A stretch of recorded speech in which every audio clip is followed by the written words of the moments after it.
My father said, video games make me stupid, and there's nothing I can learn from it. No culture, no art, no deeper thought. I know it's not true. Therefore I started a series to clarify its bullshit. The first choice is the game Songs of Conquest. Why? Because I think it's really lovely looking. From the Swedish indie studio Lavapotion. By the way, I love their logo. You can drink lava, but only once. I want to talk about art and design of Songs of Conquest. It is a fantasy strategy game inspired directly from the old classic Heroes of Might and Magic 3. I used to play it as a kid with friends, although I am now not sure I didn't understand shit that time. The gameplay and the art style are practically the same. The difference now is the retro pixel look is intentional and no more a result of that era's tech limitations. Lavapotion in hindsight used the pixel style with great intent. I think they pulled it off masterfully, similar to the developer of Dead Cells. The world is a classic medieval fantasy, with knights, demons and dragons. The game is not trying too hard to break the formula. The design of buildings and monsters in the majority will be creatures you see in other games as well. The various maps in the game put great emphasis to nature. The artists seem to love trees a lot, as every biome has their own types. They certainly have not been lazy with the world design. The assets might be repetitive, but the variation, how they are placed, is great enough to give the player the feeling of discovery. Nice buildings to visit, dangerous monsters to slay, and shiny items to collect. And the game world is not being stingy at all, it's a feast for the eyes. The story of the game is led by 4 factions, with each its own cultural identity and biome. The game derived their ideas from real-world counterparts. The factions are visually and thematically different from each other without breaking the immersion by falling apart. The art style is reminiscent of our favorite video games of that era, such as the aforementioned Heroes, early Command & Conquer, or Anno 6002. Nostalgia is real. By the nature of the pixel look, it is hard to pull off details on objects because everything is just rough and blocky. Yet the first thing you will notice is there's so much to see. You will feel the artist behind it put a lot of love into the project. The game world feels alive, magical, really dense and not static, because everything more or less has a neat, lovely animation to it. There's rarely an empty patch on the map. On the surface the art style looks good, and in detail it still looks good. The details are sweet, like eye candy. Due to the low resolution there are limitations, and I would even say in a few cases a pixel mess happens. You really have to be creative to work around that. It is certainly not easy to depict the intended idea in a readable design. Look how detailed the concept art was and how hard it is to transform it into pixel art. This must have been a challenge. The overall style has a good balance of contrast and color with great consistency. Despite the rough objects, the world feels alive due to a myriad of small and lovely animations and effects. All the world objects, except for the 3D terrain, are displayed as flat sprites, simple cut-out images with variations of small animated effects. Although everything is one-dimensional, the world manages to display depth by layering sprites. Usually, bigger objects on the map like towns and mountains are multi-layered, making the parallax effect work really well. A neat technical side effect of the art style is that this game runs well on a potato, rare for many games of the past 6 years. By the way, this is how the art style looked like in the first version in the development. It is much more cutesy and reminds me of Super Nintendo games like Zelda or Final Fantasy. Luckily they moved away from that. It would be hard to convince of a gritty fantasy world of danger and mystery. The design language would not appease to now older gamers who grew up with the original ancestor. Number 1 rule: either in game design or movie making, a design should always speak to the targeted audience. A product should speak to the targeted audience. Concord partially failed because it ignored what players enjoy with their eyes. It's booty. Later, the lead artist, Christian Knutsson, this guy, who joined a small team in the middle of the project, changed the visuals drastically. Under his direction, it became what we see now, and it's really nice. In my nature, I really appreciate aesthetics, and I point it out when something is beautiful, something is appealing for the eyes. We often forget what is very valuable. We sometimes take granted the beauty the world is giving. Because if we forget how beautiful the world can be, either it's the sunlight above the horizon, or a flower, or maybe just shadows painting on the walls, even that can be beautiful. And I want us humans to really think about it. Take a moment, take a deep breath, watch closely, and learn. Let's talk about the factions. First one, Arleon.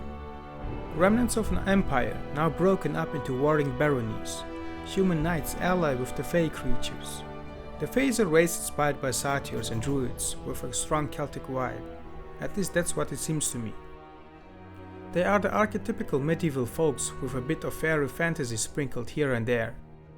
The buildings are fortresses, shacks, and dungeons with rudimentary machinery. Some of the elements include magical trees and old forgotten runes. Looking at the concept art, you get an idea what the designers tried to display. The primary colors are royal blue and gold, fitting to the historical theme. The creatures do not differ much from each other. It's basically two races with variations in the armor and weapons. The human units are nothing we haven't seen in other fantasy games. There's even a bard who does bard stuff. But the satyrs look more interesting, especially the Elite Druid. Creatures in the game evolve visually when you upgrade them. Leather armor becomes plate armor. Wooden crest shield becomes a metal tower shield. Satyr with the club and small horns gets a sword and big horns. One of the first rules of game design, especially role-playing and base building, is a visual display of mechanical progression. And I think they really did it well here in this game. Barony of Love. Once a thriving county that faced ruin. It joined an unholy cult to bring back days of glory, thus they are willing to raise the lost legions from their deathly slumber. The living and undead allied under one banner. Kind of an unusual premise.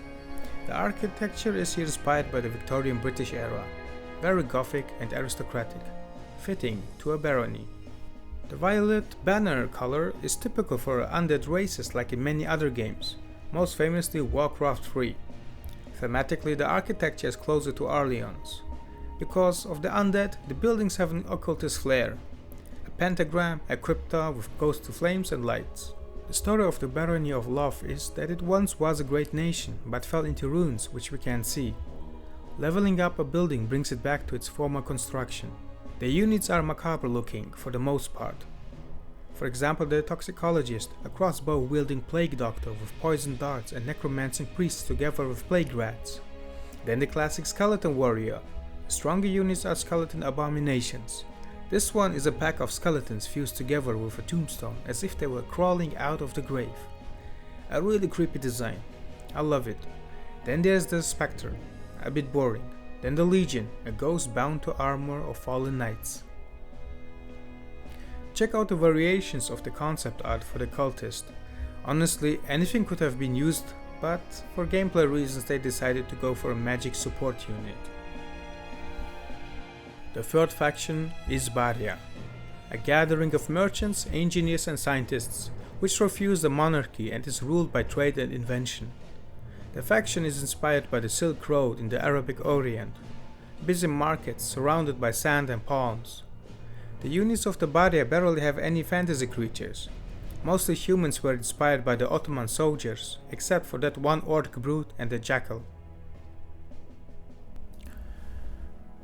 The colors of the Baria banner are brown and beige.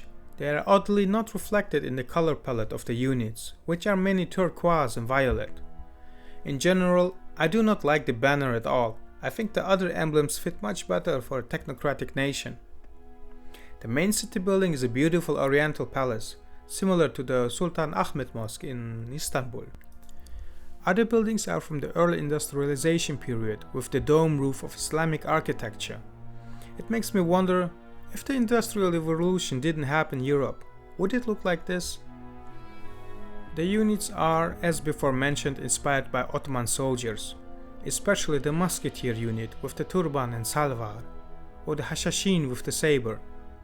The strongest unit is an artillery with a lion's head for the cannon. It looks badass and it fits there.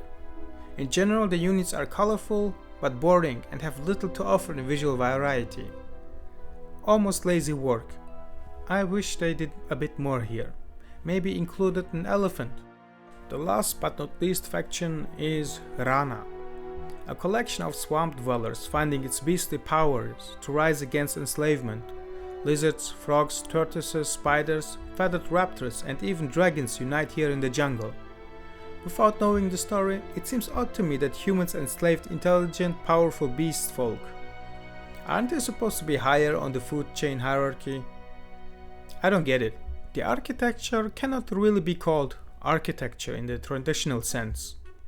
The buildings of crude materials are built mostly in or on trees, with tents and grass roofs, or made of giant mushroom. Things ancient native uncivilized people would have built in the jungle. Reminds me a little bit of Morrowind's Sadrifmora, the town. Construction in symbiosis with the nature. Only one structure stands out though. An Aztec pyramid temple to worship dragons. Oddly, for an Aztec temple, I would have expected a Mesoamerican-inspired dragon, not one of the European type, like Quetzalcoatl. Really, look at the dragon upgrade, it's just a lazy color swap. I expected more, really. The units have the biggest variety in type and design, a stark contrast in Tubaria. Various beasts one could expect to find in the swamp, equipped with primitive weapons like spears and clubs. In my opinion, the creatures have too much human equipment. Why even? I have so many questions! I don't see the logic why physically superior beasts have a need for such unfit weapons, if they can simply be badass as they come, with their claws and teeth. Make the frog warrior use his extreme tongue or long legs to fight, and emphasize that in your design. At least, they didn't give the dragon a flamethrower. I think the game design skipped on a lot of potential here. It feels misunderstood. Another thing, aren't the heroes looking like Argonians for this faction?